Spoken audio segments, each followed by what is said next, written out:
नमस्कार, आप देख रहे हैं जे प्राइम भारत। मैं हूं आपके साथ पलक शर्मा। आइए नजर डालते हैं खबर की ओर। जयपुर राजस्थान में राहुल गांधी के लोकसभा में विपक्ष के नेता चुने जाने पर कांग्रेस नेता सचिन पायलट ने कहा, राहुल गांधी के विपक्ष का नेता चुने जाने से सिर्फ कांग्रेस ही नहीं बल्कि पूरा विपक्ष ऊर्जा से भर गया है। राहुल गांधी ने हमेशा सरकार को चुनौती दी है और पारदर्शिता के लिए लड़ाई लड़ी। विपक्ष की उम्मीदें बढ़ गई हैं। परंपरा रही है कि अगर अध्यक्ष बिना चुनाव के चुना जाता है तो उपाध्यक्ष विपक्ष का होता है।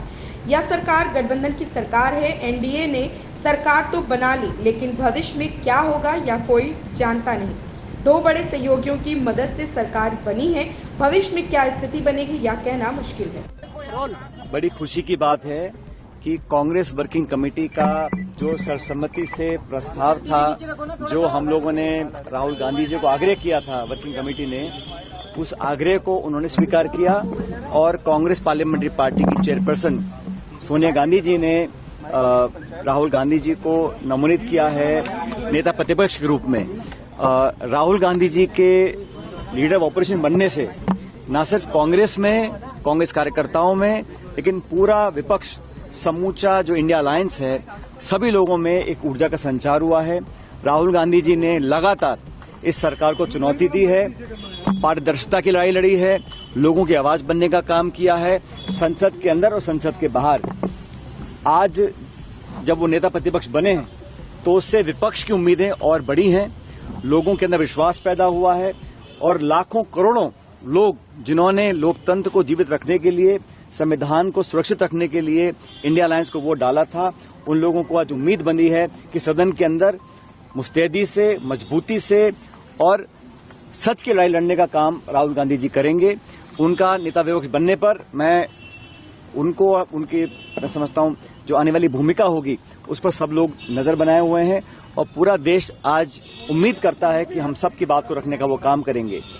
राहुल गांधी जी के नेता प्रतिपक्ष बनने से न सिर्फ कांग्रेस को ताकत मिलेगी, लेकिन उस सोच को ताकत मिलेगी जो सोच इस देश में अमन, चैन, प्यार, भाईचारा और संविधान को सुरक्षित बनाने का काम करना चाहती है। सरकार का जो रवैया रहा, मैं मानता हूं कि वो सही नहीं था। अभी इस पे अंतिम निर्णय नहीं हो पाया है कि आगे क्या होगा, लेकिन परंपरा ये होती है कि अगर स्पीकर बिना चुनाव के चुना जाता है तो डिप्टी स्पीकर का पद विपक्ष को दिया जाता है। जब यूपीए की सरकार थी तब डिप्टी स्पीकर हमेशा विपक्ष के पास था। मुझे पता नहीं है कि इसमें अंतिम क्या निर्णय लिया गया है, लेकिन स्वच्छ परंपरा ये रही है, जब यूपीए के कार्यकाल था तो स्पीकर सत्ता पक्ष का था और डिप्टी स्पीकर विपक्ष का था। लेकिन इस सरकार का जो गठन हुआ है ये एक मिलीजुली सरकार है और किसी भी दल को पूर्ण बहुमत नहीं मिला। और भाजपा जब चुनाव में गई थी तो 303 सांसद उनके थे, आज वो 240 पे हैं, तो लगभग 65 सांसद बीजेपी के कम हुए हैं। कांग्रेस पार्टी के 55 सांसद थे, 54 सांसद थे, आज 102 सांसद हैं, तो हमारा संख्या बल दुगना हुआ है। तो हमने जो बात रखी जनता के सामने, जो मैनिफेस्टो बनाया, जिन मुद्दों को लेकर हमने चुनाव लड़ने का काम किया, उन सिद्धांतों को, उन मुद्दों को, उन इश्यूज को, मैनिफेस्टो को हमारे को जनता ने पसंद किया। ये बात सही है कि सरकार दोबारा एनडीए की बनी है, लेकिन भविष्य में क्या होगा मैं नहीं जानता हूं। दो बड़े सहयोगियों के साथ सरकार का निर्माण हुआ है।